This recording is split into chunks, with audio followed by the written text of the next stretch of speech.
Welcome to the Critical Issues of Pacific Peoples session presented by UH West Oʻahu faculty Dr. Kealani Cook, followed by comments and discussion by panelists, UH Maui College faculty Kaleikoa Kaeo, Liana Horovitz, and Shavonn Matsuda.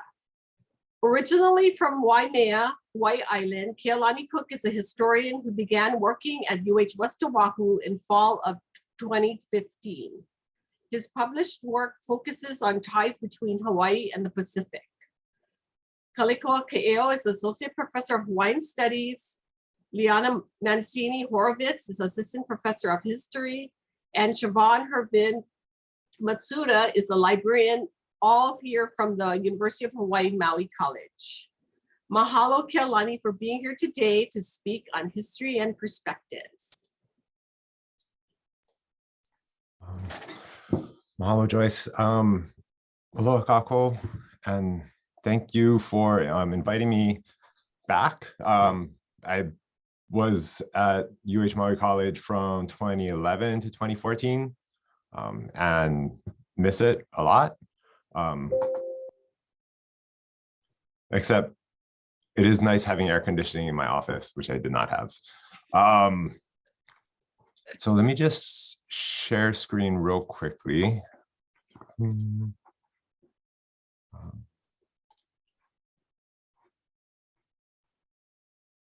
Slideshow. Okay, so what I kind of wanted to dig into here is looking at connections between islands in the history of Oceania, and especially the relevance for Hawaii and for us being in Hawaii, teaching in Hawaii, etc. Now, a lot of this is going to be, anyone who's read Our Sea of Islands by Apeli Hau'ofa, this is not new. This is stuff that he was writing about, what is it, 1996 or 7? He wrote about, it was a short article, and it was actually based on stuff that when he was in Hilo at a conference. So actually I should talk about Apeli Hau'ofa some more. Apeli Hau'ofa is, he's Tongan in terms of his sort of ethnic background, his parentage. His parents were missionaries or they're doing mission work in,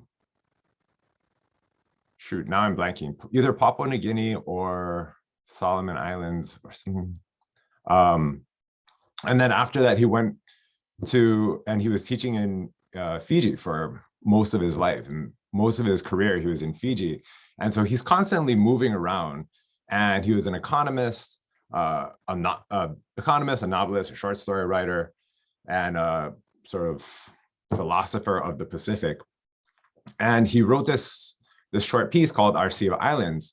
And in it, he addresses a lot of the problems that we have in the Pacific is that since the coming of the empires, we've only looked to the empires for our solutions to the problems in the Pacific. And what he argues is that we have to look to each other for a lot of the problems that we're having in the Pacific, particularly the problems that we're having with empires.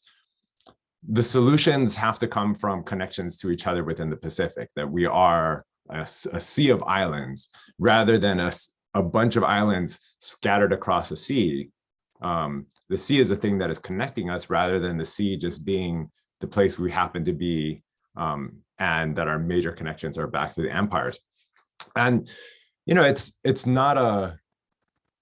by no means an obscure piece. I mean, most people who've done any sort of Pacific studies, Pacific history, or taken Hawaiian Studies 107 have probably run into Our Sea of Islands. One of the problems, though, is in history, I mean, this is partly the field. Historians move slow. Like we are rooted very much in the past in terms of our topics, but also often in terms of our thinking. And we haven't really seen as much of a look into the past of these oceanic connections that we really need to. One of the things about history is,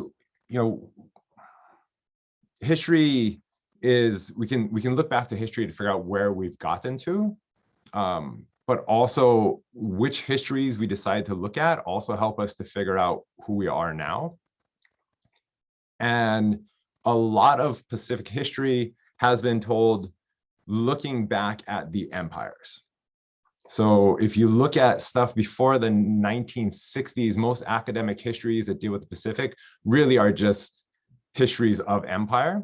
After the 1960s, you end up with the Davidson School, and more historians will look at Pacific Islanders and their interactions with empire. And then by the time you get to the 1990s, a little bit more, you're looking at islanders interacting with each other. But by that point, almost all of the histories are still looking at islanders interacting with each other within their own confined geographic areas, often as defined by empire. So you'll read about Tahitians interacting with Tahitians, Hawaiians interacting with Hawaiians. You'll very rarely even read about Chamorro interacting with other Chamorro in between Guam and Saipan, because those two areas will be split by different empires. And so you'll see histories of Guam that are separate from histories of Saipan. They're not talked about each other. Even Samoa, you'll see a lot of histories of Western Samoa, some histories of American Samoa, but rarely are the two interacting much in this period, because we tend to keep the categories that the empires have defined. And by doing that, what we've done is we've kind of normalized empire. We've made it so that, like, when we look at all our histories, the one thing that's consistent throughout Oceania is that the empires are, everything is building towards empire, because everything was written from the perspective of we are under empire. Even once we break free from empire, places like Samoa, the imperial eras are still so central that they kind of, and they're important. They have a huge impact. I mean, the New Zealand and German administrations of Samoa have a huge impact on Samoan history, but they suck up all the air in the room. And there isn't really much of the other connections that Samoa has to other places, or the other connections Hawaii has to the rest of Oceania, because we mostly focus, even in the 19th century, when we are not being colonized by the Americans yet, even then, a lot of the focus in 19th century Hawaiian history is still going to be on our interactions with our sort of future imperial overlords in the United States.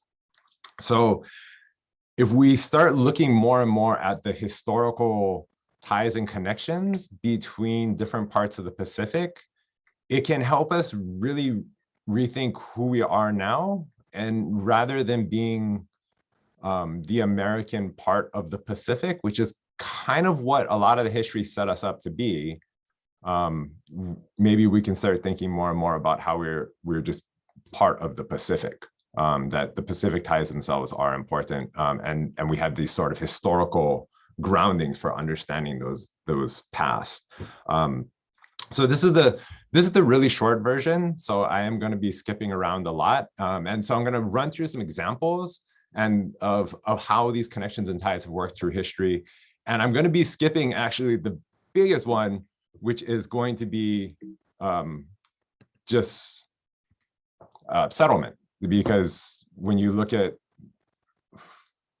okay, there is an anthropologist in the room who could probably go through this in a lot more detail, but the broad settlement from Southeast Asia into the Pacific that has settled so much of, actually two sets of settlements that come in from Southeast Asia and settle the Pacific. So that in itself, just leaving that off of the table, which is that is a whole nother lecture of settlement and how these genealogical ties between Hawaii and all these other parts of the Pacific are important.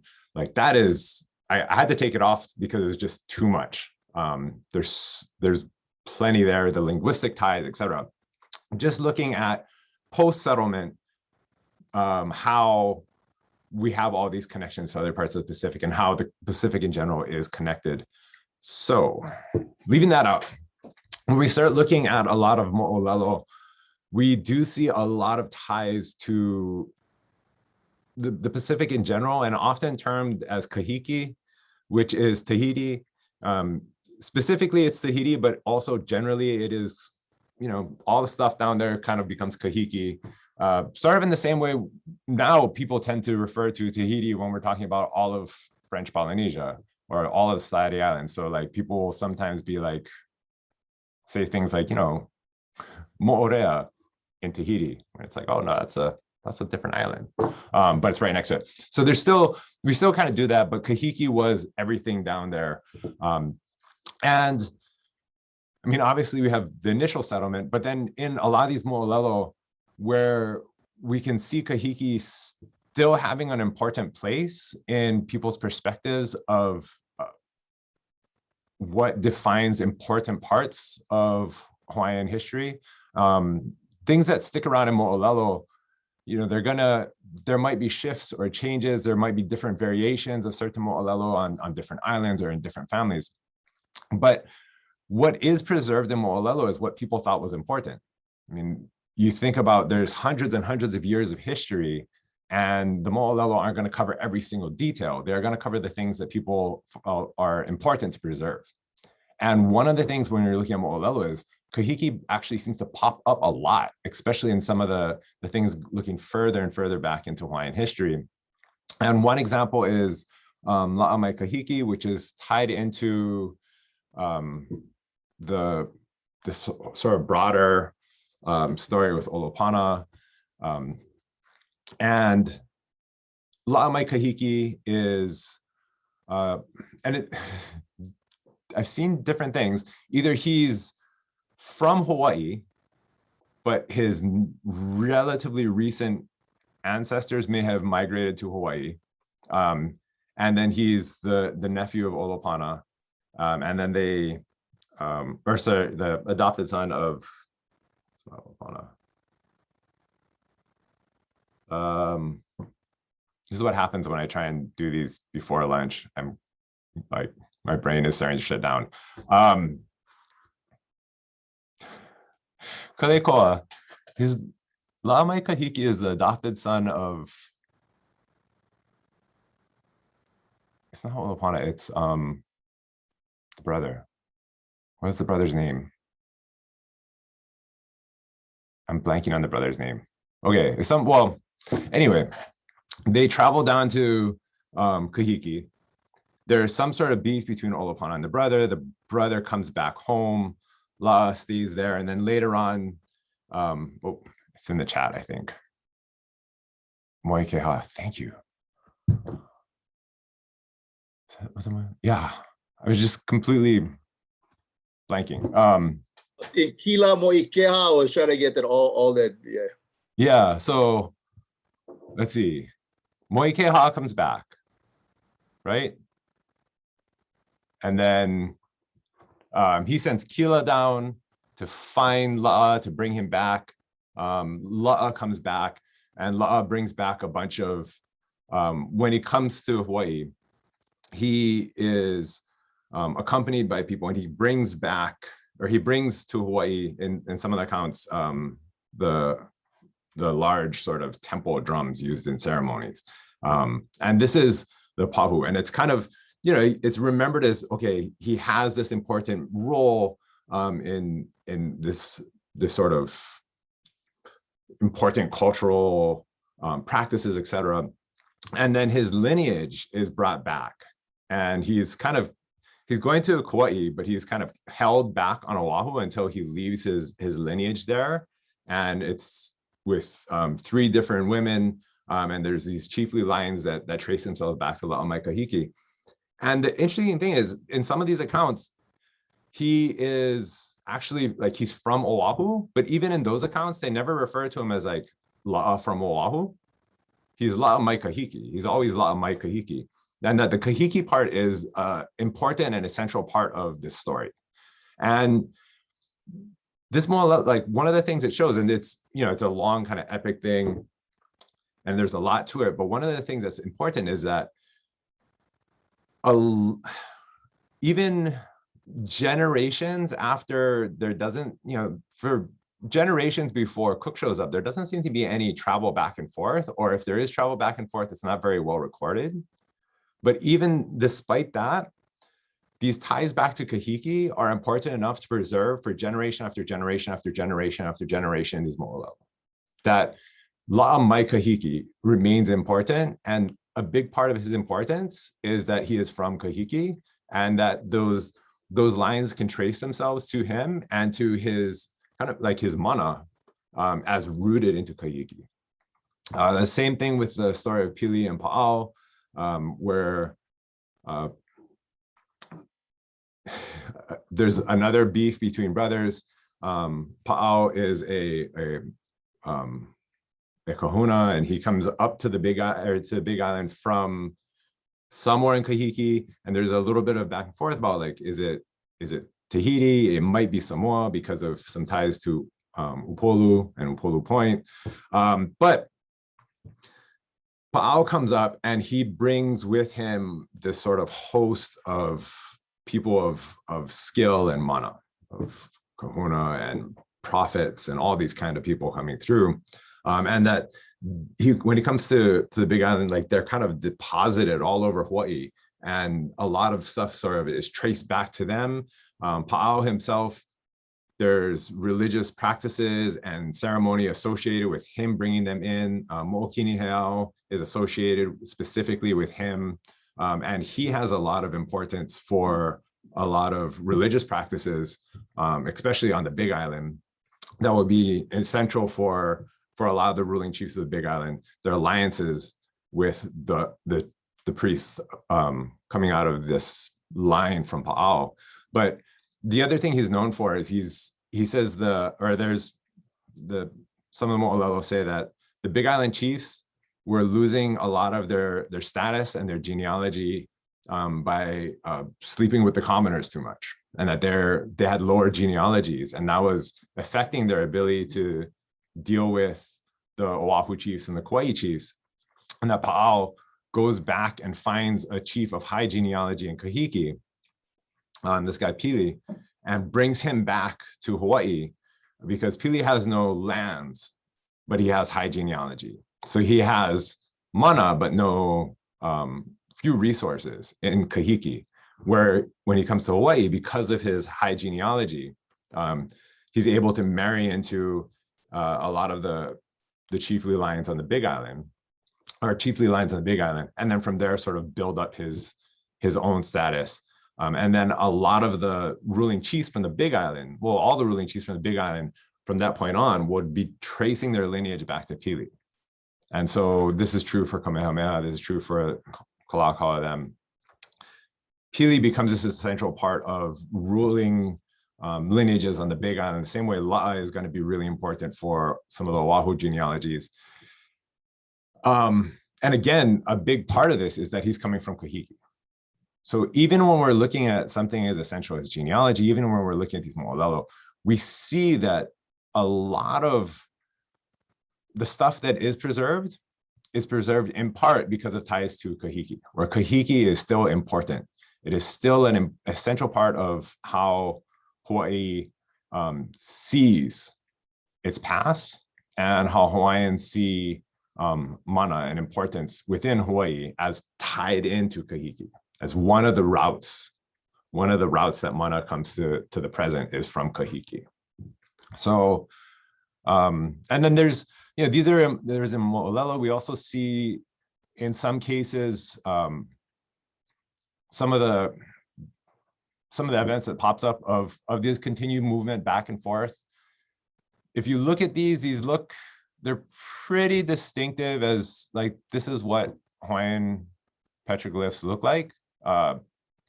Throughout the Pacific, people have different kinds of petroglyphs, and the Hawaiian ones are relatively distinctive. The interesting thing is the ones on the right are from Hawaii and the ones on the left are from Tonga.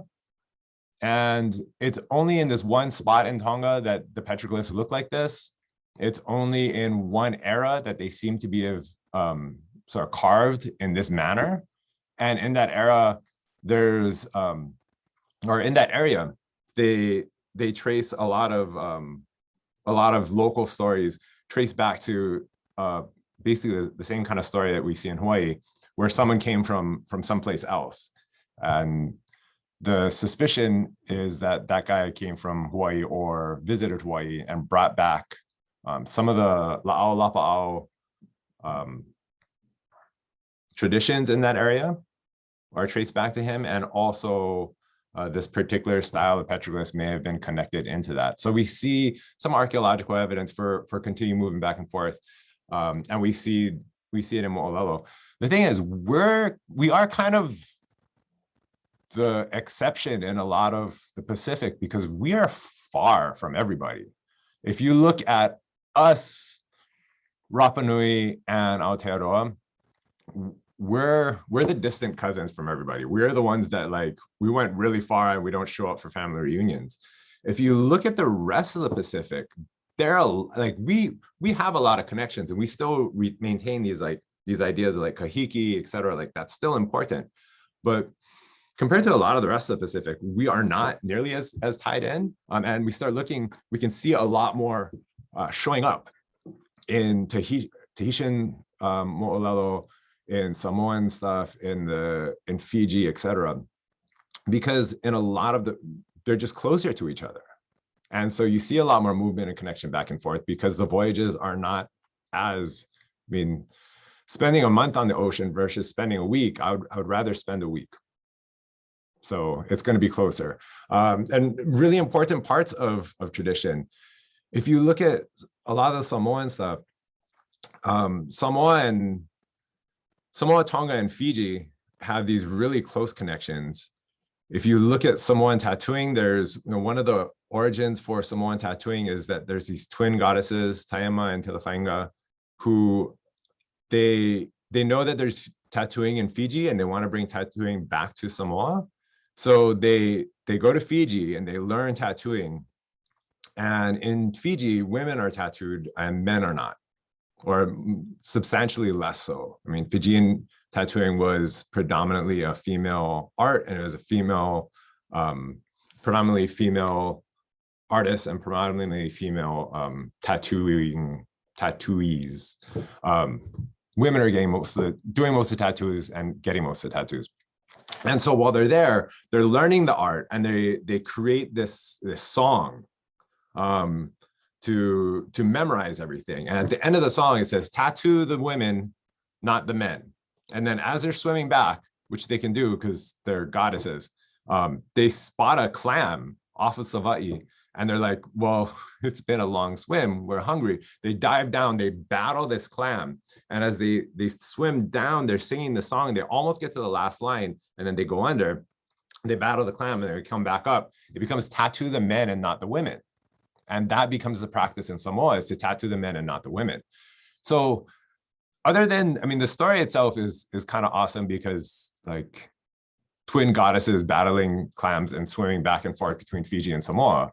But when you think of how important tattooing is to Samoan culture, that tattooing is associated not with, oh, we created this ourselves, but this important part of our culture is associated with Fiji. It is one of our connections to Fiji, it is one of our connections to other parts of the Pacific.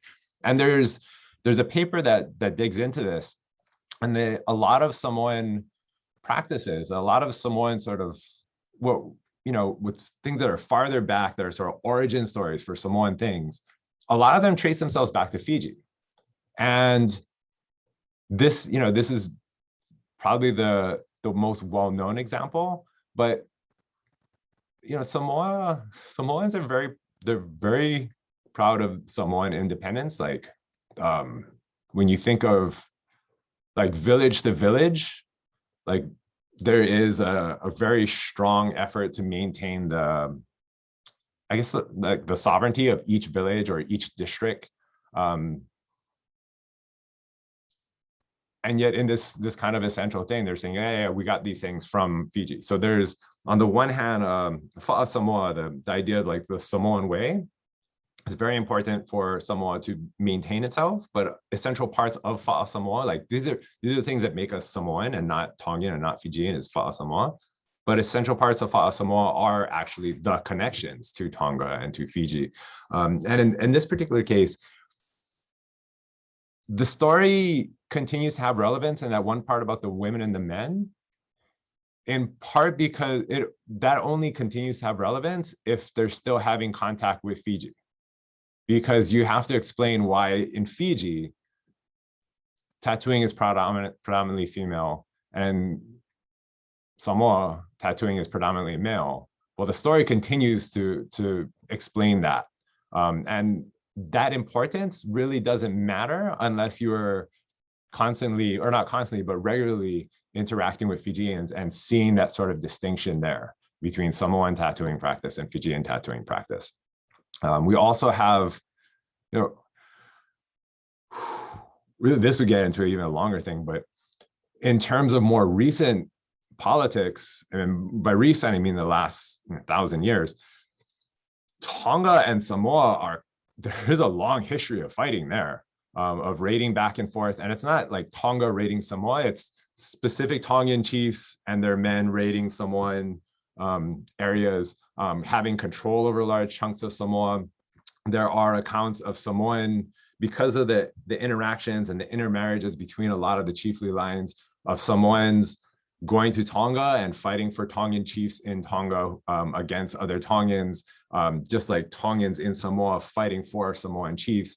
And the same thing with a long history of Tongans fighting in Fiji, first for Fijian chiefs and eventually carving out a big chunk of Fiji in the 1840s for rule under the Tongan chief Ma'afu. So there's a long history of sort of in Samoan culture and Samoan culture and history of the connections to these other parts, especially Fiji and Tonga, are an essential part of what Fa'a Samoa is, and the history of Fa'a Samoa are those connections to other places.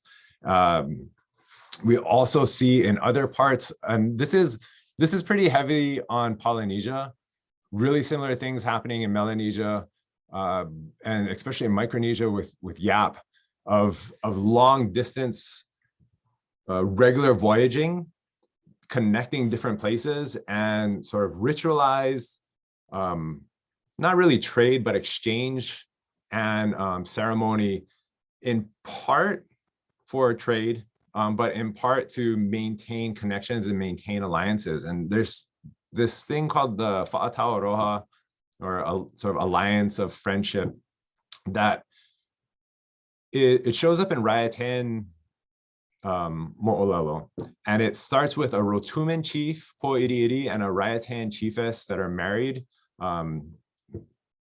So it's Teura from Raiatea and Po'iriiri from Rotuma. I'm just gonna click down to a map. I mean, this is all happening around here, but Rotuma is way over here, right? So this thing stretches across this broad stretch of the Pacific, and it seems to be mostly connected to the last wave of migration, what's kind of Eastern Polynesia, but also includes all of the so-called Polynesian outliers moving into Micronesia, parts of Melanesia, and also Hawaii, Rapa Nui, Aotearoa.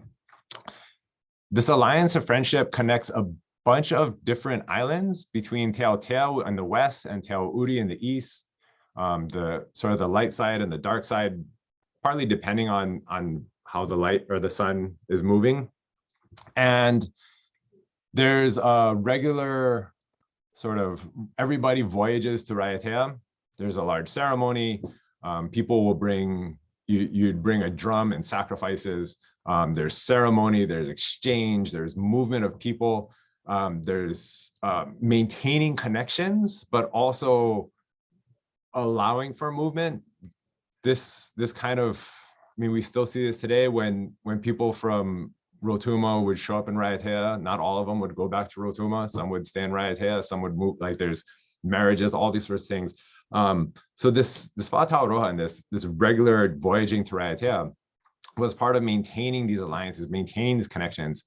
And it goes south. There is a chief from Raiatea that kills one of the priests from Te Aotea on the marae while they're doing sacrifices. which is it's not a good sign. So ever from Te Aotea split, and then they end it. There's no more Fa'atauaroha. And we actually see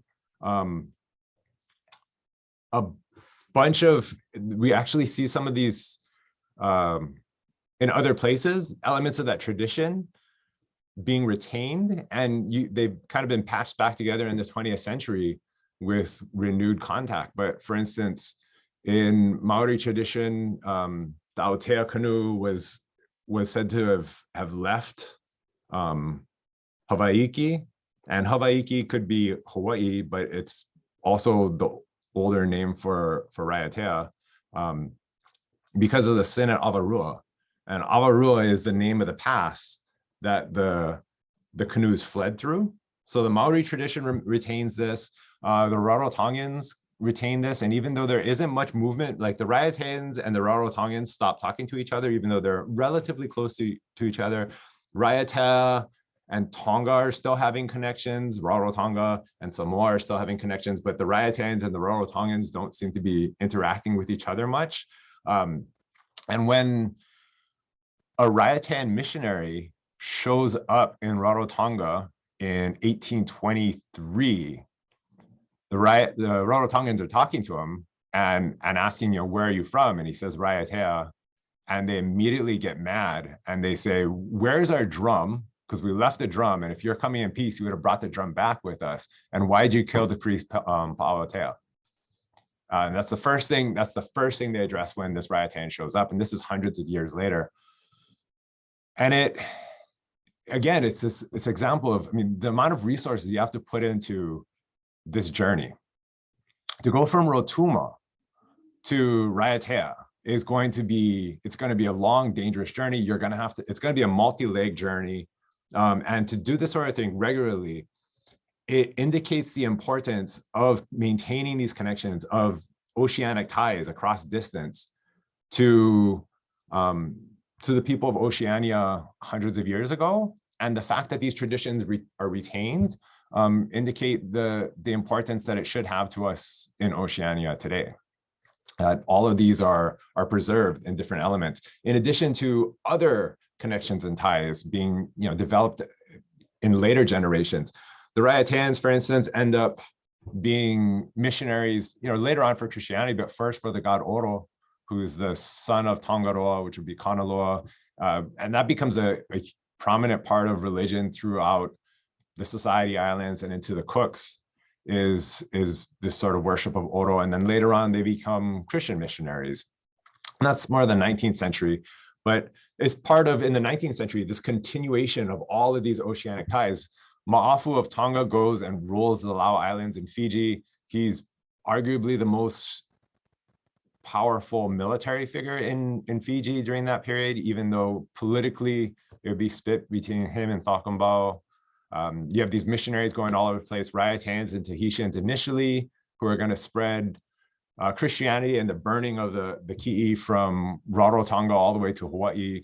1823, Auna and Taua come to Hawaii, and they're kind of essential for getting Ka'ahumanu and Keopuolani into the Congregationalist Church, and also for leading the last sort of gasp of like the destruction of ki'i, which were still, even after the overthrow of the Aikapu, there's still ki'i, prominent ki'i in a lot of places associated with Kamehameha.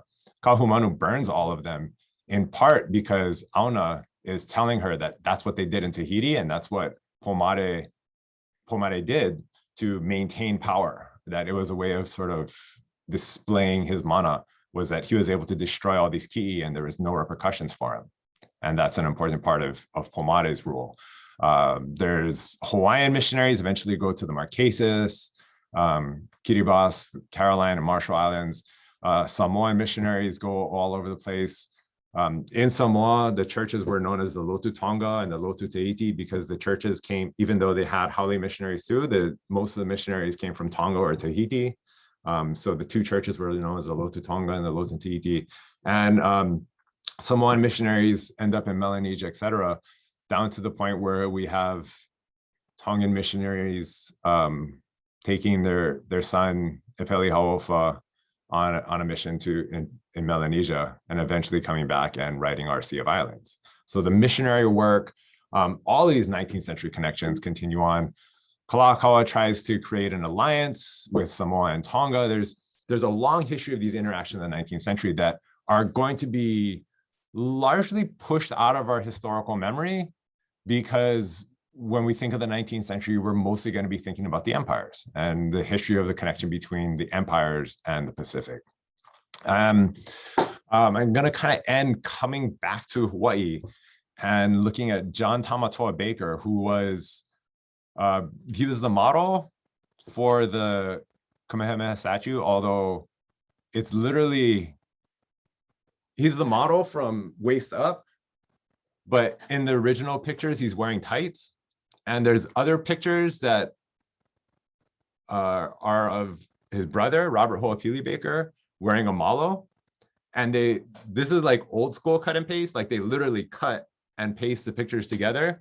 So this is John Tamatoa Baker, and this is his brother's legs. And these are the pictures that they sent to go and get the statue made for the Kamehameha statue. So John Tamatoa Baker, he's Hawaiian, Tahitian, and Haole. His grandfather was one of the Tahitian missionaries that came over. He had been in New England at the Cornwall School, and was, I think, the only Tahitian to come to Hawaii from the Cornwall School rather than directly from Tahiti. He's a pastor on Maui in the 1830s. He was one of the most prominent of the pastors on Maui for a period. When he was on Oahu, he was the only one that would do the Hawaiian services in lieu of Bingham, because Bingham was apparently the only one of the missionaries that could mostly do the Hawaiian rite. And when Bingham wasn't around, they wouldn't ordain any of the Hawaiians. So Pupuhi, John Baker's grandfather, he was the only one that was ordained and also could speak decent Hawaiian, because he's Tahitian. It was a relatively easy transition. And Stephen Pupuhi will marry a Hawaiian woman. One of their children will marry a Haole guy, and have Adam Baker and John Tamatoa Baker. He'll split and then come back later on and try and get John and Adam to go back to England with him, and she tells him off. And then he also, with another woman, has Robert Ho'opili Baker. So John Tamatoa Baker, he's Tahitian, he's already Hawaiian and Tahitian. He has, from growing up with his grandfather, he has stories of Tahiti. He is part of he goes to Lahaina Luna, his sort of really well-educated, well-regarded Lahaina Luna. He's a big, tall guy. He's known for being a very attractive man. And he marries Ululani Levi, who's going to be coming. She's a Ali'inui, connected into a lot of the Kauai lineages. He doesn't have a very high lineage himself, but through that marriage, he creates this connection and through his brother, he has this connection into the Kalakaua court. And Kalakaua will bring him into the court, first just working in the Royal Guard, and then eventually he'll start working his way up. He'll get elected as a representative in Honolulu multiple times, including the 1890 election, which was 1890, you got to get elected despite the bayonet constitution, and Baker is able to get into office then. He's the last royal governor of the Big Island. Ululani had been the second to last royal governor under Kalakaua, and then John Baker is appointed the last royal governor, and he is the royal governor administrating the Big Island at the time of the overthrow. So he's going to push really hard against he's going to be a major hero figure in the anti-annexation movement, et cetera. And then after everything happens, in 1901, Ululani dies, and he can't live in his house in Hilo anymore because he's just too broken by the death. All of the effort to keep annexation from happening, that used up so much of his, the last 7 years of his life, and then that's gone, and he falls into a depression, and he moves to his ranch in Hamakua, which I found out when I was doing this research is literally down the street from where the house I grew up in is Baker Paddock, which was John Baker's ranch.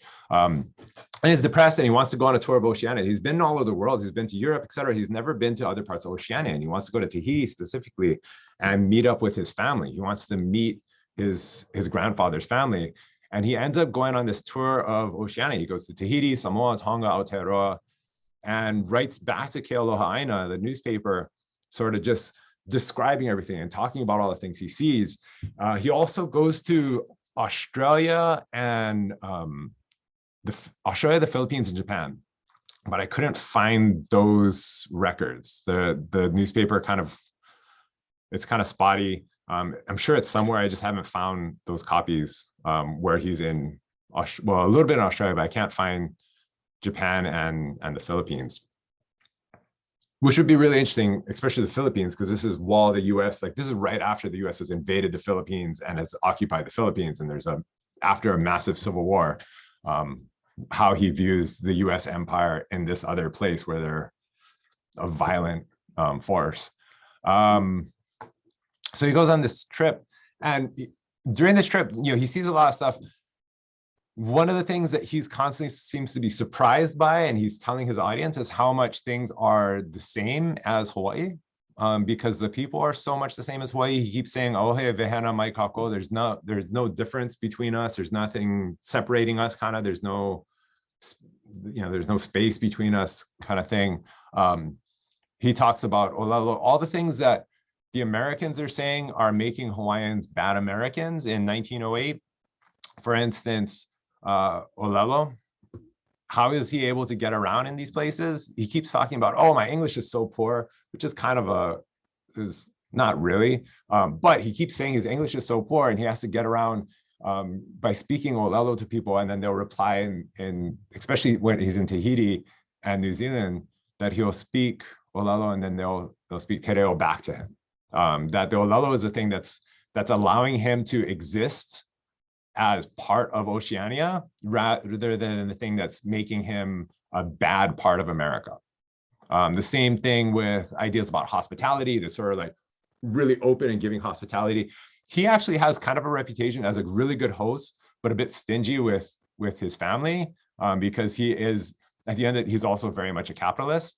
But when he's in other places, like they're just like us, where everything, like if you come to somebody's house, everything is there, and there's no thought of like, oh, I'm not gonna give you the kind of like this fully open hospitality because I don't know if it'll be returned. He's saying I'm a stranger in their land, and they're fully just opening everything up to me because they're just like us. Hula, he talks wherever he goes, he talks about the hula, and he addresses what he sees. He's very much like, oh, Hawaiian hula is better than all of your other stuff. But he talks about it very much as a participant, where he's addressing like, oh, they do this and this and this different than us. And he always responds by doing, like, they'll be like, oh, can you show us some of the Hawaiian hula or sing us Hawaiian songs? And he seems to have like do the, oh, I don't know. And then immediately breaks out his guitar. And from that it seems like it's early steel guitar. So he's playing steel guitar and singing and dancing. And there's this exchange. And again, these are the things that are marking Hawaiians as bad Americans. These are the things that are marking Hawaiians as part of Oceania. So the things that could be seen as like separating us from America that are bad in the sort of colonial vision are all the things that he's finding connect him to the rest of the Pacific. The other thing that he runs into is when he's in Tahiti, he's again a very devout capitalist, and he's telling the Tahitians, how come you guys don't like develop more? How come you don't have plantations? And the Tahitians look at him, and this guy Poroi basically says, well, because we don't want to lose all our land by running after money like you Hawaiians. And that moment, he's kind of like, he's like, yeah, I don't know what to say to that, because he actually says, I was struck silent for a moment, which is very unusual for him because he likes to talk. And he says, yeah, the Tahitians still understand this idea of lava. When you're lava, you're fine. You're like you're sufficient. You don't need to continue grabbing after everything that's out there because you're lava, you're sufficient. And because you understand, you recognize that point of lava as that's how far you need to work so that everything is good. You're not continually ʻake nui, sort of greatly desiring money. You're not constantly pursuing things beyond what you need. And in that pursuit, you become blinded to what you actually have, and you risk losing what you actually have, specifically land. And he ends up turning that into a critique of empire, that this is what empires are. Empires are inability to recognize lava. If you look at America, America does not need Hawaii, but America wants the Philippines, and America wants more trade with China. And in order to have that, they need Hawaii. So it's because they're unable to recognize lava, that sort of moment of sufficiency, that they're blind, and they're actually they're destroying us, but they're destroying themselves in the process as well, in their ʻake nui. Yeah, so coming back around, and I know I'm taking a little longer than I was supposed to.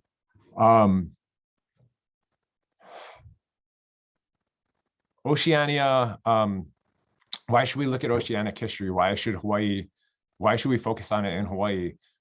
Because it recenters our past, and doing so it recenters our thinking about, like, are we a place on the outskirts of empire, as we're often portrayed, and in fact often portray ourselves, or are we a part of Oceania? Is our future going to be in how we negotiate our place within the empire, or is our future going to be in how we reconnect and re-understand our place in Oceania? And looking at this history of Oceania, it gives us a chance to rethink where we're going to be tomorrow, and tomorrow's tomorrow, and on and on and on. Okay, I'll stop talking now. That was longer than it needed to be. Well, thank you, Kealani. Perhaps maybe Liana would have a few thoughts to start with in our panel. And of course, the other Kaleikoa and Shavonn just come in, as well as Kealani as well. And if anybody has any comments or questions in the audience, please put it into the chat or just ask it directly. Liana? Mahalo, thank you so much. I'm going to share my screens, and let's see, hopefully I can pull this up with you, and hopefully on your side it says critical issues of Pacific peoples. Am I showing the right thing? And yes, take a minute just to stretch. One thing that's great about Zoom is, you're not going to interrupt anybody by taking a moment to breathe and stretch. And mahalo nui, Kea, for being here and coming back and talking with us, because we really miss you. It's nice to see you here. And I love this this focus, apeli ho'ofa. Can we look at history for an oceanic future? And yes, yes, yes. And of course, we're still impacted by the influence of empire and the psychological and generational sort of relearning of how to understand the narratives that are told to us and the narratives that we want to tell. And so I was asked by Joyce to contribute a sort of a Western view of history and Pacific peoples for a discussion of the issues faced by Native Hawaiians and Pacific people today that trace back to colonization. And these issues are part of a larger pattern of Western imperialism, and they didn't develop in isolation. And so I think I was given about 10 minutes, so I'm gonna whip through this and just share a lot of images with you. And something that I try to do for my students when we're talking about history is to introduce them to this term of historiography, the study of how history is told, because this is under attack today. There's a movement to nationalize and Americanize the history curriculum, and to only tell a story that is a positive, heroic story of progress, and the narrative that might be critical of Western greatness, that those narratives are being erased. And that's significant because, of course, we are operating our educational system within that framework of the American system right now. So we can't just ignore the impact of empire, but what we can do is really have our students really critically examine, who are the sources, and who controls the narrative, and how might the circumstances in which the narrative was created affect the content and the context, right? And who is the intended audience of the story? And are there other perspectives that can be informing us in a different way that we can cross-reference? And so I think this is really important in looking at history and looking at the past. And I think that I want to just spend the 10 minutes that I have been given to sort of highlight the ways that Western interaction with the Pacific has historically been one in which interests and principles have not been in alignment. And we can sort of see that today as well. And so that's sort of how I want to kind of frame this in a follow-up to what Kealani was saying. And I wanted to start with an olelo no iao that I think probably many of you are familiar with, these Hawaiian proverbs and poetical sayings that were collected by Mary Kawena Pukui. And this is one that really speaks to me. He ali'ika aina, he kawa ke kanaka. The land is a chief, man is her servant. And I think this translation sort of that the land has no need for man, but men need the land and cultivate her for a livelihood of abundance. I think this sets a framework for understanding one's place in their environment and their connection and relationship to where they are. And this is really in direct contrast and an opposition of a fundamentally different value system of the Western world, which has created a lot of conflict and hardship since colonization. And so I have here a quote from John Locke, who was a 17th century Enlightenment philosopher who greatly influenced the founding fathers of the United States of America. And in his second treatise of government, Locke lists natural rights of life, liberty, and estate, with estate meaning property, to be a fundamental right that he sees, that the purpose of government is to help people maintain private property. And the founders of the United States take up this idea in the Declaration of Independence in 1776, right? They say we hold these truths to be self-evident, that all men are created equal, that they are endowed by their creator with certain unalienable rights. Among them are life, liberty, and the pursuit of happiness. And so what the founders of the United States of America had done was inherently link private property with happiness, and that they believe that the government should exist to protect private property. And the first president of the United States, George Washington, says that land is the most permanent estate and the most likely to increase in value. And so ownership of property gave not only economic independence to Americans, but political independence. And that becomes intricately linked. And so when Kealani talks about this sort of dichotomy of a value system that is embedded in capitalism, it goes really back to the foundation of the United States. And we can't escape that in our understanding of separating narratives and stories, because this idea in self-determination is embedded in the concept of manifest destiny in the 1800s. This belief that God had clearly fated the United States to expand all the way to the Pacific and spreading its democratic values across the continent and then beyond, right, into the Pacific and Oceania. And in order for this to happen, they would have to subdue and either exterminate or convert indigenous populations to an American European way of life. And this involved taming the landscape so that settlers could grow crops and replicate as best they could the lifestyles which they had become accustomed to. And so again, this is where this sense of stated principles and values are at a direct opposite, perhaps interest, personal interest, and national interest. And so we can see in the history of the way that Western countries have treated Indigenous peoples, that those conflicts and values, usually personal and national interests, win out over stated kind of principles and values. So we know that Indigenous lands on the continent of North America were appropriated and became regulated by the American government. I'm gonna whip through a lot of these things just because I know that we're stressed for time. But what happens is that in the 1820s, the United States government sets up this Bureau of Indian Affairs to basically oversee and regulate relationships between the United States government and Native Americans.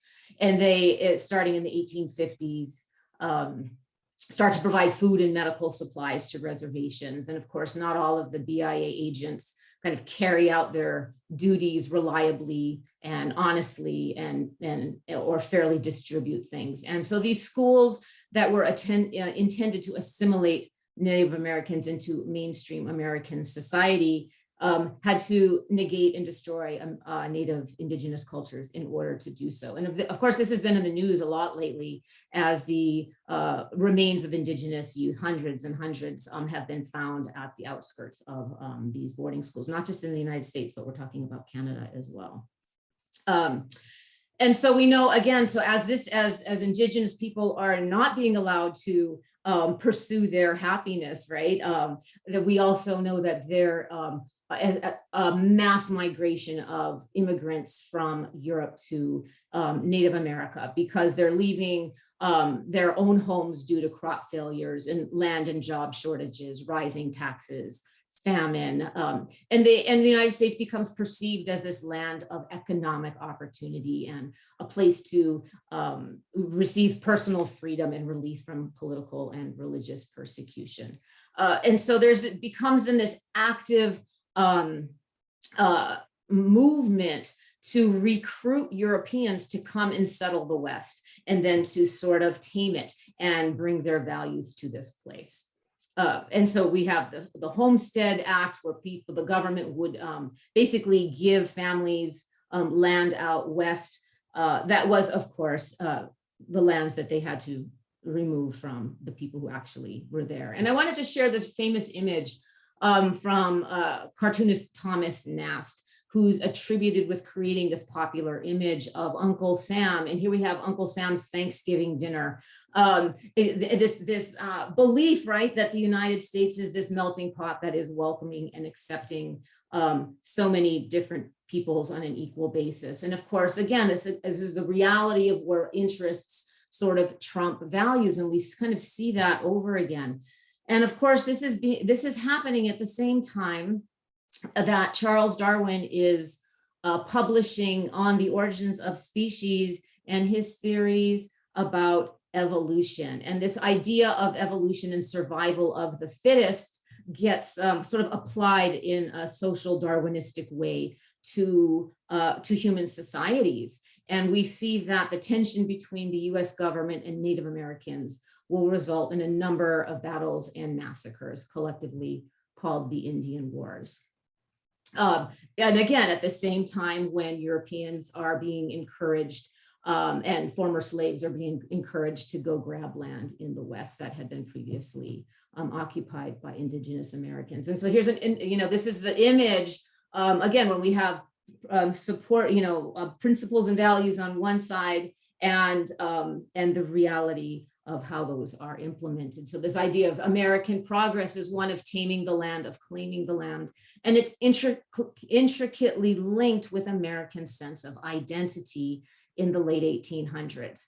We get these romantic notions of the West, Buffalo Bill's Wild West, the idea in the art and media that anything goes, and that this encourages 250,000 people from between 1840 to 1860 to make this westward trek out to the western part of the United States. But at the same time that the United States is also implementing really strict rules about what it really means to be a citizen. And of course, the Asian exclusion laws are instituted to ban immigrants from especially China, but it goes to include Japan as well. And that'll stay until, you know, the end of World War II. And of course, the migrants continue even further west, right? They hop the pond into the Pacific, and we can see the ways that this mentality impacts us directly in the mid 1800s. So 1848, we have the Great Mahele, the same year that we have the California Gold Rush, the same year that we have Mexican-American wars, again, claiming land and deciding how it's going to be used and who gets to use it. And this is happening in the context of the 19th century Industrial Revolution. And so here's the last shots of the Pu'unene sugar mill right before it closed. So what happens? 1893, key year for Hawaiian history. And this is the year that we have the first World Columbian Exposition. So again, all this movement westward is happening during an era of industrial growth in the United States, which becomes celebrated as the sure sign of progress in man's taming his environment. And so this World's Fair is held in Chicago to celebrate the 400th anniversary of Christopher Columbus's arrival in the New World, you know, quote unquote, New World in 1492. Now, the background to this is also one with tensions with the huge number of immigrants who've come over from Europe in trying to set up a better life. And what happens in 1890, just a few years prior, is that there is what becomes the largest mass lynching in American history, in which there is a huge backlash against Italian-American immigrants, and 11 of them are hanged and murdered in some racial tensions in New Orleans. And due to these this mass lynching, the United States diplomatic relationship with Italy at the time gets really strained. And so in order to sort of appease the Italian community, the president at the time, Benjamin Harrison, decides to proclaim a nationwide celebration of Discoverer's Day to recognize Columbus as the pioneer of progress and enlightenment, and sort of try to mend relations with Italy. So that's sort of the origins of Columbus Day, Discoverer's Day, being directly linked with this idea of American progress. And at the same World Columbian Exposition, while you have at the center this court of honor to exhibit all of the technological progress of the United States and Europe, on the periphery, we get these exotic displays of other people. We've got William the Samoan, the South Seas Island musicians, as an example of a way of sort of bringing in kind of the fascinating and strange marginalized people that it is believed need to be civilized and need the stewardship of Christian nations in order to advance. So we've got this narrative, again, who's telling the narrative and for what intended purpose. Now, at this Columbian Fair in 1893, we get sort of an obscure, relatively unknown historian named Frederick Jackson Turner, who delivers a paper titled The Significance of the Frontier in American History. And according to the 1890 census, pretty much all of North America had been settled. And he's worried that this means that the American identity is going to not be able to develop anymore without a frontier. And that in order to make sure that Americans can pursue their happiness, he then suggests overseas expansion might be the best way for the United States to continue to pursue its manifest destiny and maintain that frontier spirit. And so, of course, this Turner's thesis serves to justify the Queen Liliuokalani's illegal overthrow, which happened just 4 months prior to this Columbian Exposition. And at the same time, we've got naval historian Alfred Thayer Mahan, who really argues in the same year, 1893, that Hawaii should be annexed as a necessary first step to exercise control of the North Pacific. And if we had failed to do that, he really sends a lot of fear that the massive China is going to come in and bury our civilization in a barbaric invasion. And so again, he's stressing this American idea of the importance of the individual in shaping history and the need to claim land in order to do so, and it connected with the idea of having a strong Navy, and that a strong sea power was going to be the key to a nation's strength. And of course, this becomes manifested after the Spanish-American War in 1898, where Spain cedes Puerto Rico, Guam, Philippines to the United States, places Cuba under US control, and the United States annexes Hawaii. And so when we take a look at this idea of empire, we cannot understand the way things are right now and the problems, the lingering problems in the Pacific, if we don't have a good sense of how Hawaii fits into America's design as a Pacific power, because the current issues of militarization and nuclearization and climate change and loss of shorelines and habitat and species extinction, unsustainable tourism, gender inequity, language loss, cultural identity, the growing unsheltered population here, food insecurity, we have to understand it in the context of empire, I think, in order to then reclaim the narratives and move forward from a Pacific perspective. And I know I'm speaking really fast because I only had 10 minutes and I went a little bit beyond, but I wanted to sort of put that in there and then hopefully transition over to Shavonn, who can talk about how we are reclaiming ways that we get to know information, ways we get to find information, and how our libraries are so important in that process. So, over to you, Shavonn. Mahalo, Liana, for that very sophisticated transition. Aloha mai kako, I'm Shavonn Matsuda. I'm going to share a little bit about, or I'm going to try to put some of this in context within the field that I currently work in that's library and information science. I'm going to breeze over a lot of the things and try and get to really the meat of what I was hoping to talk about today. And first, that's acknowledging that we do have ʻIke Hawaii in libraries. So as the previous presenters are talking about what stories, where are those stories, who gets to tell those stories?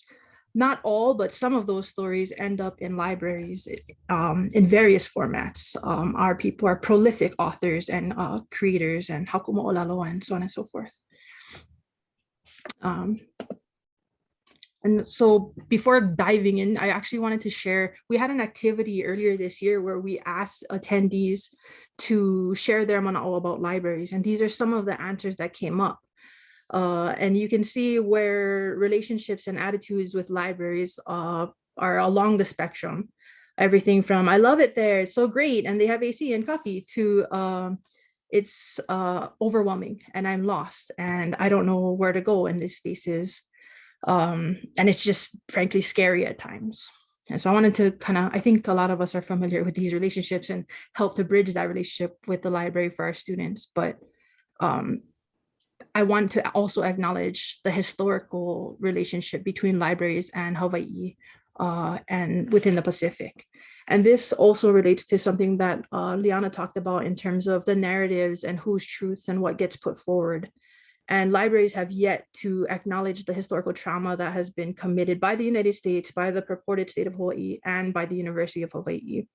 Not just that violence that has happened and continues to happen, but also that libraries are a part of these structures and systems that continue to not only reflect, but commit these types of violences, continue to perpetuate colonization and imperialism within Hawaii, within the Pakipika, and around the world. And it's not enough just to acknowledge these truths, but to also begin to address them. And there is an urgency to perpetuate Olelo Hawaii. And that can stem from things like, what are the collections that are in our libraries, signage in our libraries, how often is Olelo being spoken in our libraries, so on and so forth. And all of the things that you see on the screen, a group of us, and I'll put it in the chat later, or maybe someone who's in here can share the report, was included in a report by a group of librarians from the across the UH system. We met with faculty and came up with some of the recommendations for library administration and for librarians and anyone who works in libraries. And these were the foremost recommendations that we put forth. And while the recommendations were heard and we presented like very widely, these still seem to be the hangup. And so I want to again impress that unless we recognize and acknowledge these things, anything we do will not fully answer or fully remedy, if that is the goal here, the violences that continue on our lands. The libraries continue to operate under the myth of neutrality. Libraries are neutral spaces. Come and learn all the things. We have all information. We provide equal access. So we continue to operate under this myth, and oftentimes not recognizing the systems of white supremacy and colonialism that continue within the library walls. And as we increasingly venture into digital and online spaces, we are then just recreating those systems and structures within our online spaces. So whereas digitization and those types of initiatives are meant to improve access or increase access, and I'm not saying that they don't, but we cannot ignore how they continue to recreate the brick and mortar libraries at the cost of Indigenous or othering other voices, non-white voices, essentially.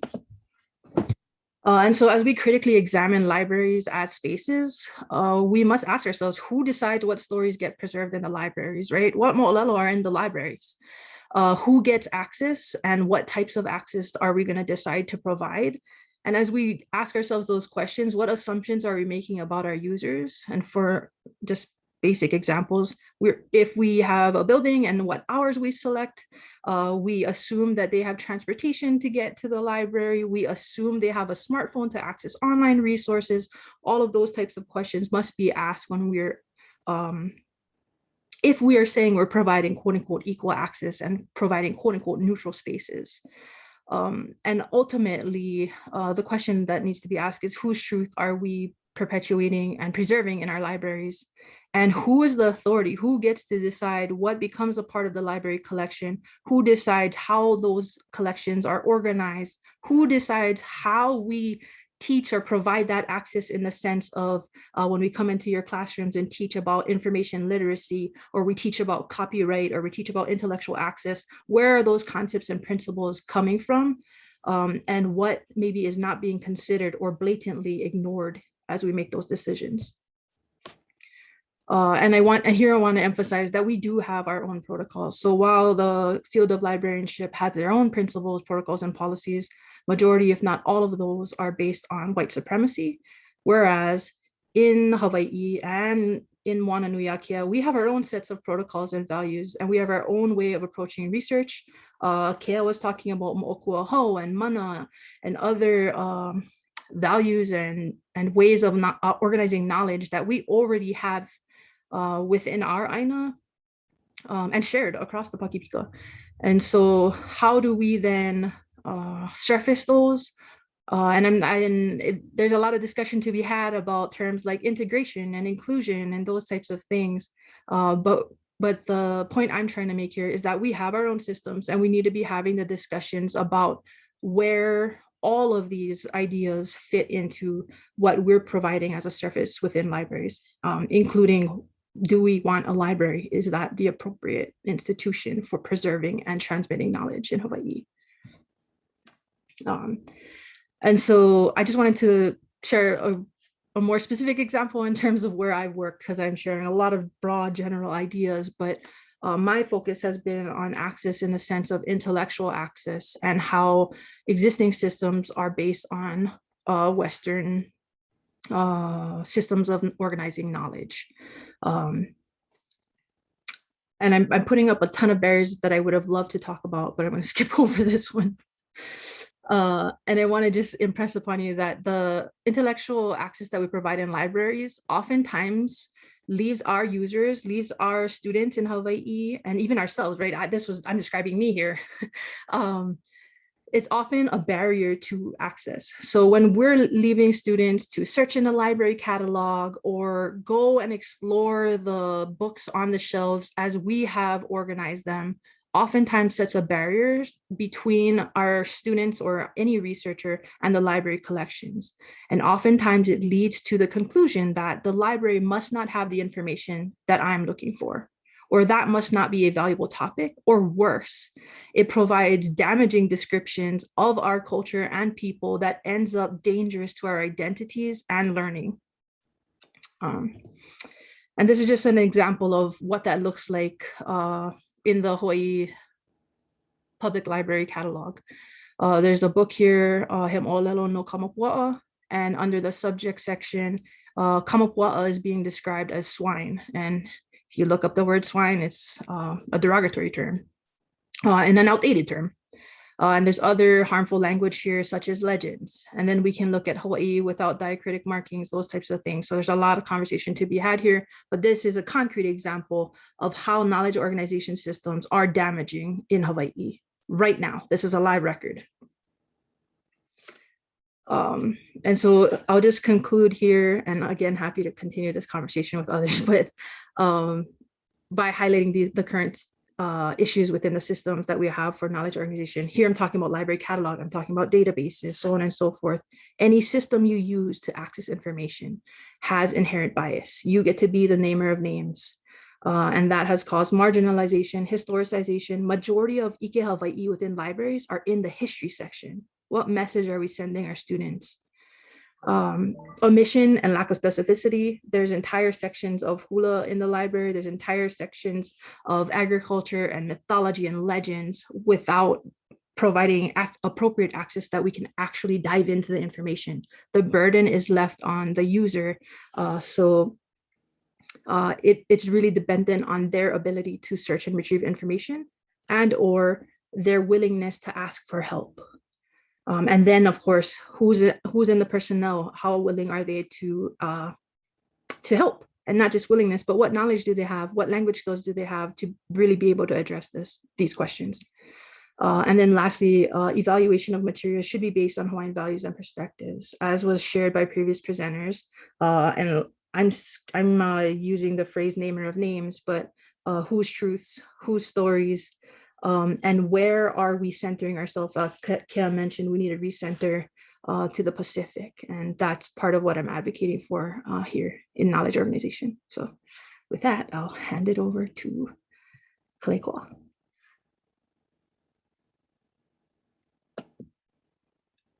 Yeah, Velina me ke aloha, ano ai. I'd first like to thank my brother Kealani, miss you, and left us from Maui, but you know, we understand, you know, brother Kealani. So just always enjoy hearing Kealani, especially with his great amount of research in the Pacific and his knowledge of Pacific culture and histories, and the desire really to uncover those stories and histories which have for far too long been hidden and erased in many ways. And for me, I just wanted to kind of, well, try to be brief, but I really wanted to get off of that, with the title of Critical Issues of Pacific People. And, first of all, I think it's an important element, and I think this is what Kealani really is pointing to, as the great Robert Seeley, political historian, had said in the past, history is past politics and politics present history. Yeah, so history is past politics and politics present history. So when you understand, perhaps if I were to ask the question, how many of us here truly understand the history of the Pacific, let alone Hawaii? And I bet we would find it's pretty minimal.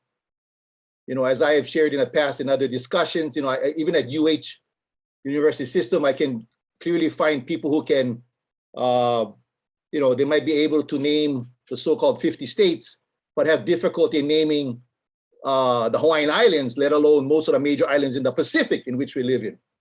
That in itself tells you something about the hegemony and the power structure, especially in the academy, which silences a certain people or peoples, and at the same time, loudens the voice or make a lot easier to hear a certain particular narrative. And so I think that language of narrative, going to the great Epeli Hauofa, who I was privileged to hear speak several times, But again, I think when Pele is talking about the empire, how the empire is normalized, and I think this is really what Kealani is getting at. We look at the so-called narrative of the empire, the narrative of whether or not, we can go back to Christopher Columbus and bring in so-called civilization and God, gold and glory, and Christendom, and the doctrine of discovery, and that so-called narrative, which was of course to legitimate and to justify the taking, the invasion, and the genocide of many of the so-called native peoples of the Americas. While in the same way, most people don't even recognize the Pacific history, which endures to this day the same process. And so, kind of going back to that idea of history is past politics, and politics presents history. This is why history, or the reinterpretation or the retelling of history, the recovery of history in many ways, is the foundation really to dismantle empire. Now, even using the word empire, I kind of find interesting that even within the academic settings, even at the University of Hawaii, when you use the word empire, you talk about the American empire, people get nervous and people start to sweat, people get uncomfortable, as if you're saying something that's not true. And part of it has to do is because of this miseducation, and not just miseducation, really, it's a process in which you have somehow been made to believe in the miseducation that what has happened in the Pacific, like what has happened across the Americas via manifest destiny, and I think Liana did a real good job and pointed out, continues on.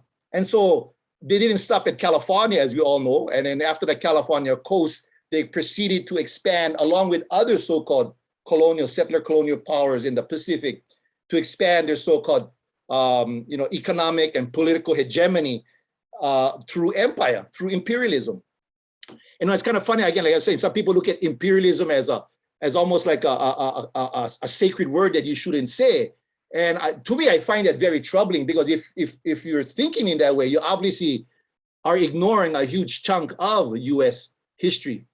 And for Pacific peoples, I think with what Kea is saying is that when we recover a history, when we dismantle those so-called narratives of so-called settler colonialism and imperialism in the Pacific, what we really recover, of course, is for Pacific peoples. We've always had a long history of peoples that have had these relationships, as far as, Rapa Nui, of course, to Hawaii, us guys in the north, all the way to Southeast Asia, and whether it's Samoa Tonga down to Aotearoa, through what we call Melanesia, and even as far into some of the southern islands off of India, and some have argued even as far as Madagascar, you will find the elements of Pacific peoples.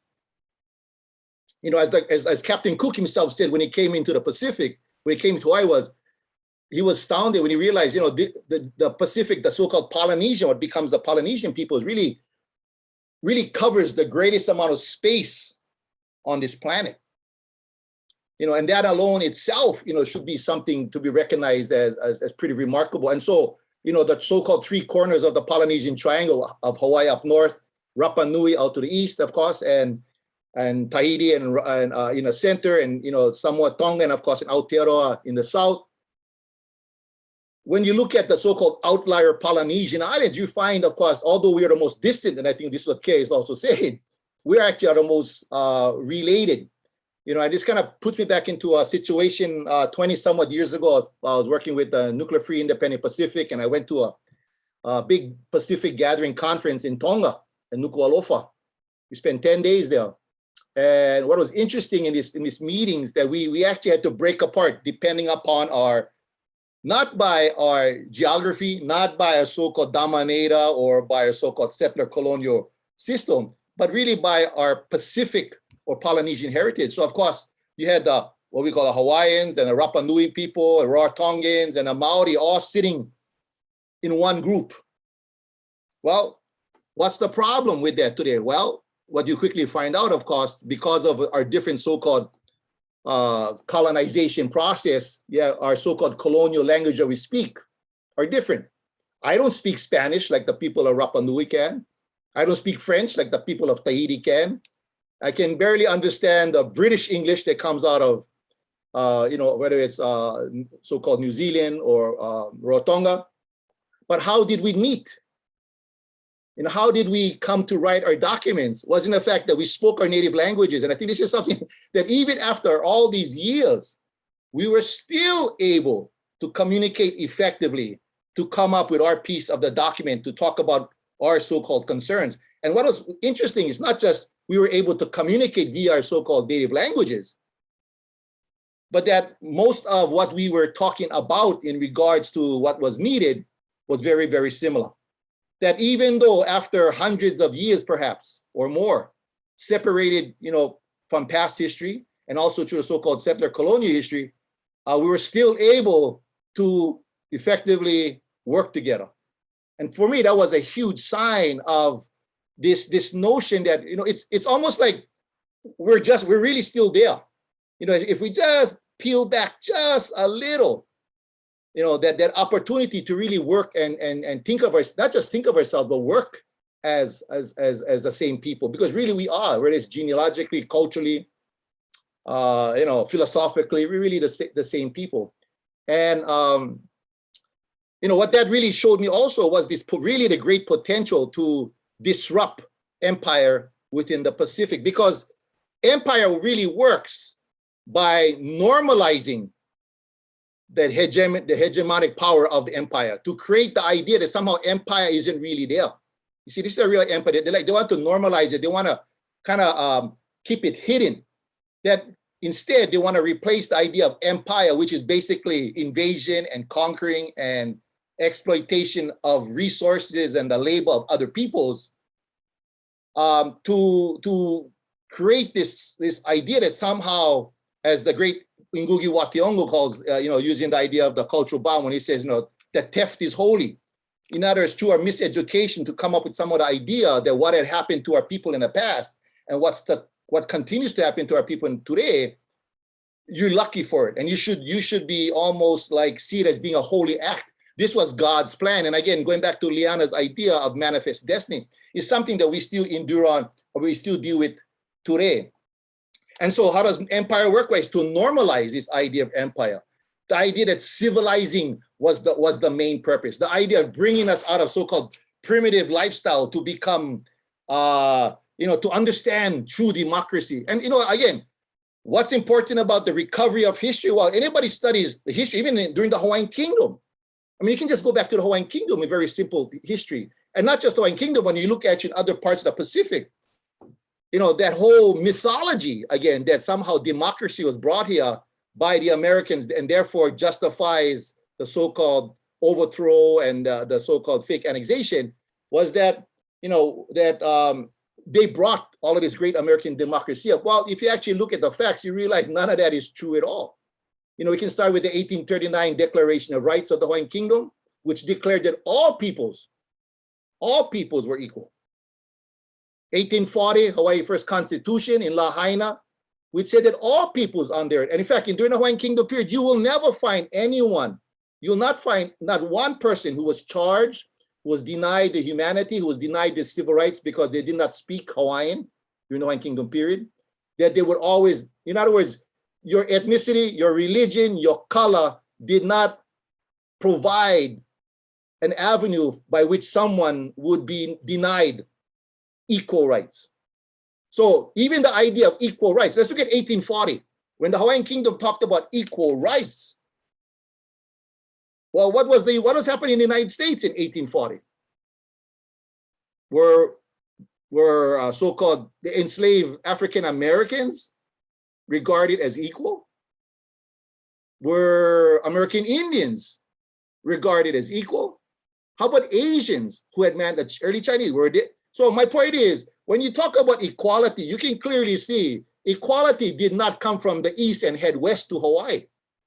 The Hawaiian Kingdom, in fact, was one of the first multi-ethnic, multinational kingdoms that existed on this planet. And not just a kingdom in the sense that people think of a kingdom, just with a king and queen. I'm talking about a constitutional kingdom that was recognized, in fact, in 1843, November 28, 1843, with via the help of the Belgium leadership, but really through France and Great Britain, which recognized the sovereign and independent status of the Hawaiian Kingdom, which at that point was the first so-called non-European nation state to be recognized as a co-equal with the great powers at that time. Now, unfortunately, my point about telling the story is, unfortunately, even as a young boy myself, when I grew up in Hawaii, going to school, how many of us of my age ever were taught that history? None. See, of course, because when you understand that history, you clearly start to question the particular political situation. Again, that's the tie within politics and history. And so when we talk about the potential for Pacific peoples, in this world today, that's why for me, I'm a big believer, as the great Papa Mau Piailug, once said, and I was fortunate enough to be with him on Kaho'olawe once, and we're standing on the shores, and him and Uncle Eddie Ka'anana were in their malos holding hands, and I was, standing next to him, and he said basically this: no more Micronesia, no more Melanesia, no more Polynesia, one Pacific people. So I want you, again, why am I saying this? I want us to recognize even that idea of a Polynesian, Micronesian, Melanesian people of the Pacific is something that's imposed on us from empire. It served a purpose for empire.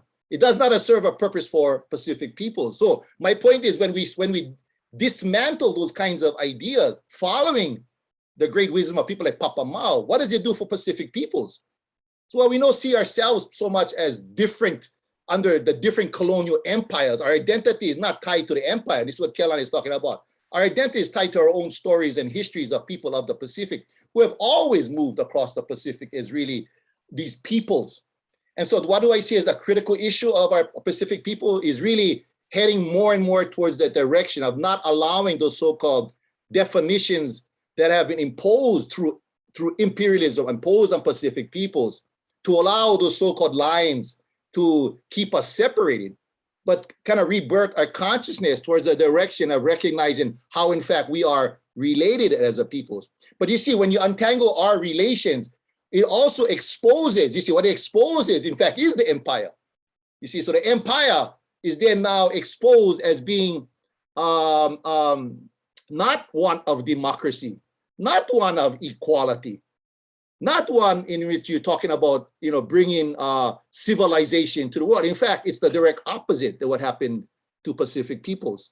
And, when we think about, history of manifest destiny, I want people to recognize, and I'm sure many, little older than me, but, near when I was born, people forget the nuclear weaponry that was developed, which provided the United States with the kind of hegemonic power to become dominant politically, economically, and socially around the world, was developed at the expense of Pacific peoples. But this is a history that even most people here don't even recognize, or they don't even see it as important, that Pacific peoples were victimized by way of these US programs in the Pacific, based on the assumption that Pacific, again, this is post-Hitler now I'm talking. I'm not talking pre-Hitler. I'm talking post-Hitler. So you want to talk about dehumanization, where peoples like Bikini, Rongelap, Inuwatak, their islands were totally destroyed. Their peoples were made homeless. Their peoples became vagabonds in the Pacific at the expense of US supremacy as becoming this great military might. And the victimization of these Pacific peoples live on to this day. People who suffer the consequences, no different than the consequences happened in Europe or other parts of the world, go on to this day. And so, for me, I've always tried to be a strong proponent in telling that story. Because if we really care about humanity, right? So that's the thing. We must see all peoples as human. And there's no way you can justify, and let me tell you, I've met many who try to justify the US nuclear development program in the Pacific as needed. And I always say, well, if it was so needed, why not try it in Arizona? How about go try it in Michigan? In fact, take all your uranium that you dump, you continue to dump in the Pacific, the nerve gas that you take to a place like Kalama Island, go and take that to Iowa. In fact, how about Virginia? So if you really believe in equality and equity, this is part of that kind of rehumanization, I believe, that starts with Pacific peoples, re-recognizing our own humanity via seeing each other first. So for me, I think it's a huge, huge element. I think what Kealani is talking about in his work really is a fundamental element in understanding not just the complexities of the Pacific, but really how the humanity of the Pacific must be reborn by our own people, not being forced to understand histories that are imposed by the empire, but first of all, understanding our own Pacific histories as equal as to any history around, not the final chapter taught in the history books. World history, maybe you get one chapter. Why is that? The Pacific covers 1/3 of this planet. When you talk about, as I said, when you look at the Olympics, right? You watch the Olympics, you see the 5 circles. Where's the Pacific? We're even ignored in the Olympics. What about politics? Well, we can talk about the Asian Development Bank. Who sits on the Asian Development Bank? People of the Pacific? No. How about the Transatlantic Partnership, which was recently a big thing back in 2016? What's really about the Americas and the Europeans and the so-called Asian countries all deciding what to do with Asia and the Pacific, yet the Pacific is not even involved. We're left to be commentaries on the side, you see. And so my point is, when you talk about empire, we talk about manifest destiny, we talk about American imperialism, this is not something of the past. This is something that's ongoing right now, as I speak. And so when you think about the militarization of the Pacific, which continues on to this day, this is no different than when the 7th Cavalry came running through the plains, or you had the so-called, US Cavalry building all their forts all through the so-called prairie land so they could connect themselves on the East Coast to the West Coast. It's really the same, it's the same mentality and the same process by which they see the Pacific, just like the plains, as a place for them to transform, not for the benefit of the people of the plains or for the people of the Pacific, but for their own empire and their own imperial views of conquest. And so we can look at issues today, whether it's the TMT, whether it's the Daniel K. Inouye Solar Telescope. Who gets to speak? Who gets to represent? Who gets to decide and define what is sacred space? So we live in a world today where Hawaiians, in fact, cannot even define for ourselves what is to be protected, what is to be used. And in fact, empire still to this day is forcing or is still imposing this kind of, I would say dehumanizing mentality and actions. It's kind of funny, I just mentioned the TMT, where, recently, some of you guys saw on the news where the TMT was talking about building in La Palma in the Canary Islands. And what happens there? They get shut down. I don't know why it's all right for people in the Canary Islands to have some kind of sense of dignity to decide for themselves. But yet in Hawaii, we don't. And so let me just end by, I want to share something real quick, just to show you guys that, sometimes people kind of look at Kaleikoa and say, oh, he's just going off the edge again.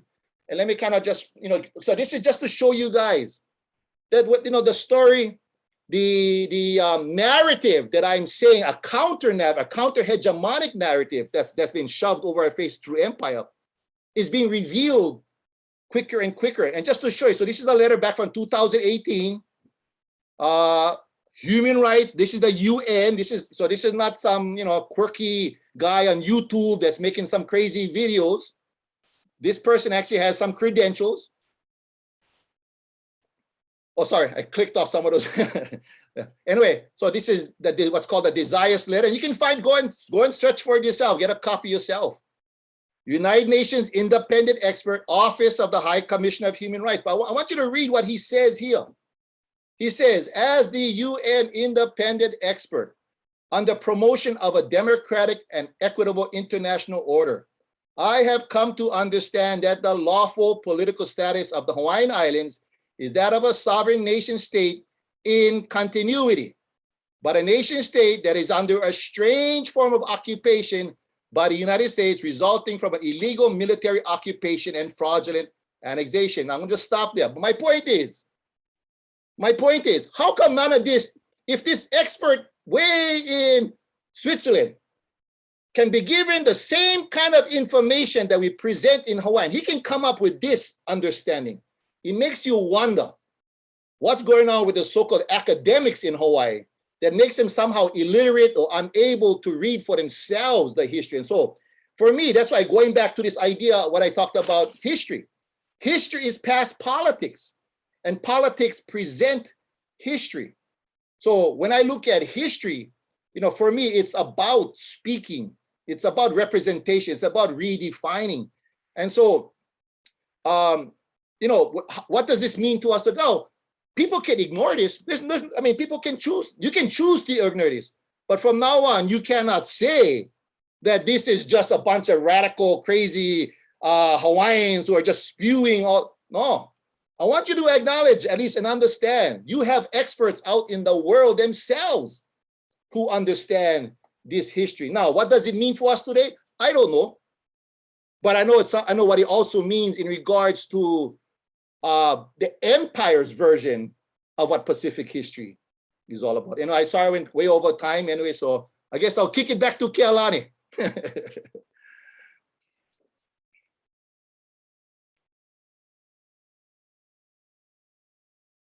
How do I get out of this thing, Sean? Stop share. Okay. Kealani, you're on. Are we gonna open it up to questions now? I don't know.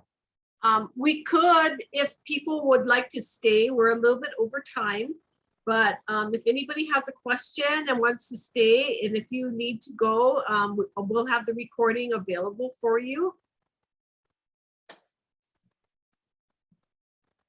Just unmute yourself and pose your question.